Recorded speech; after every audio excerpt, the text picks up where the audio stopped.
This video is brought to you by Bharati Cement. అయితే సత్యనారాయణ గారు business వాళ్ళు మీరు చెప్పినట్టుగా చేయొచ్చు, కానీ ఉద్యోగుల దగ్గరకు వచ్చేసరికి వాళ్ళకి పర్ మంత్ ఫిక్స్డ్ అమౌంట్ మాత్రమే వస్తుంది.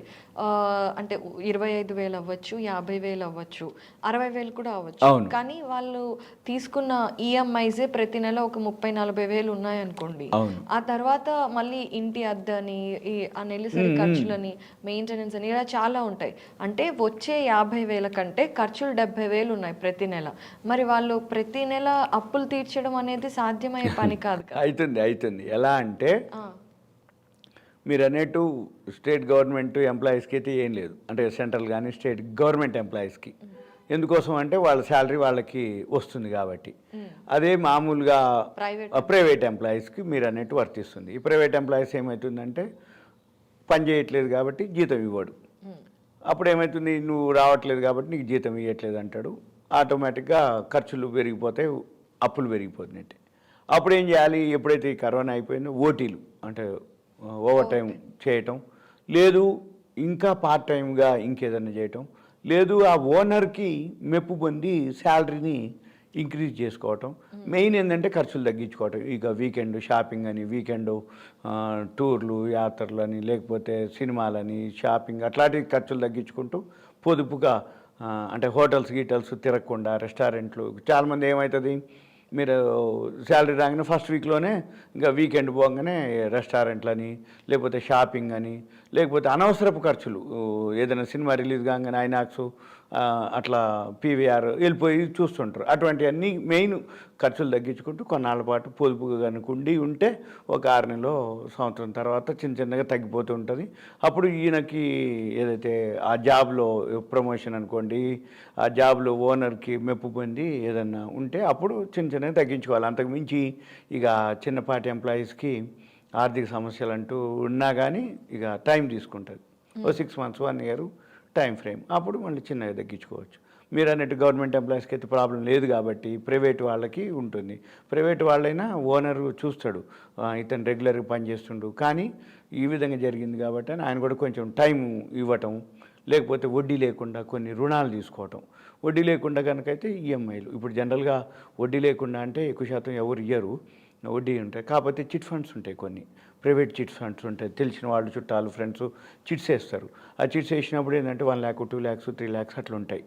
అవి కావాలనుకుంటే ముందు ఇచ్చేస్తారు వాళ్ళు. ఆ 1 lakh 2 lakhs మీకు ముందు ఇచ్చేస్తారు. ఇచ్చేస్తే టైం ఫ్రేమ్ ఉంటుంది, 20 months 25 months 30 months ఉంటుంది.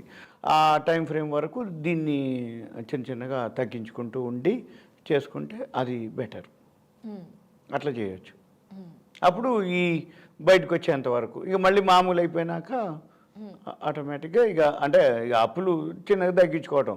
అది ఏదో రాత్రి తెల్లారిపాటికి అప్పులు అయిపోవు కాబట్టి 6 నెలల సంవత్సరం పాటు తగ్గించుకోవాలి. తగ్గినాక ఇంకా ఇబ్బంది ఉండదు. ఈయన కొంత సేవింగ్స్ ముందు అప్పులు తీరిపోయినాక అప్పుడు సేవింగ్స్ ఆలోచించవచ్చు. ఓకే, ముఖ్యంగా అయితే ఓటీలు చేసి లేదంటే పార్ట్ టైంలు చేసి ఇంకా ఎక్కడి నుంచైనా మనకి డబ్బులు రైట్, తక్కువ వడ్డీకి ఆదాయ మార్గాలు చూసుకోవాలి. రైట్, అప్పుడు కొంచెం టైం తీసుకుంటుంది. ఇక ఆటోమేటిక్గా ఫస్ట్ పాయింట్ మనం రియాలిటీని యాక్సెప్ట్ చేయాలి. మనం అప్పుడు రైట్ అంతే.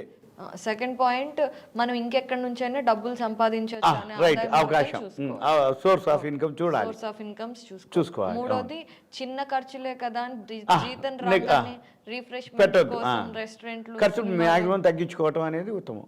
ఓకే, అవన్నీ చూసుకొని సంవత్సరం టార్గెట్ పెట్టుకొని కష్టపడి సంవత్సరం మంది కాదు అనుకుంటే మళ్ళీ ఆటోమేటిక్గా మళ్ళీ ఎంజాయ్ చేయొచ్చు. ఎప్పుడైనా అంతే, మనకు అప్పులు లేవనుకో హాయ్ బేఫికర్ అనమాట. అంటే అమ్మయ్య ఇక మనకేం లేదు, ఇక మనం ఏం కొనుక్కున్నా అనేవాడు అడిగేవాడు ఉండడు. అప్పుడు మీరు ఎంజాయ్ చేయొచ్చు. లేదు పీకల్ లోతు వరకు అప్పులు ఉంటే ఇలా చిట్స్ లాంటివి, చిట్స్ ముందే ఇచ్చేస్తారు. అవి కొన్ని ఉంటాయి ప్రైవేట్ చిట్స్. లేదు చిట్స్ ఎవరైనా మన వాళ్ళు ఉంటే సో అలాంటి ఆప్షన్ అవి పెట్టుకొని సేఫ్.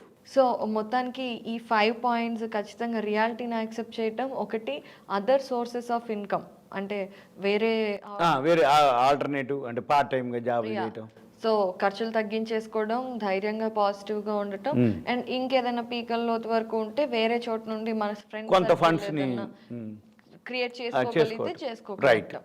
రైట్.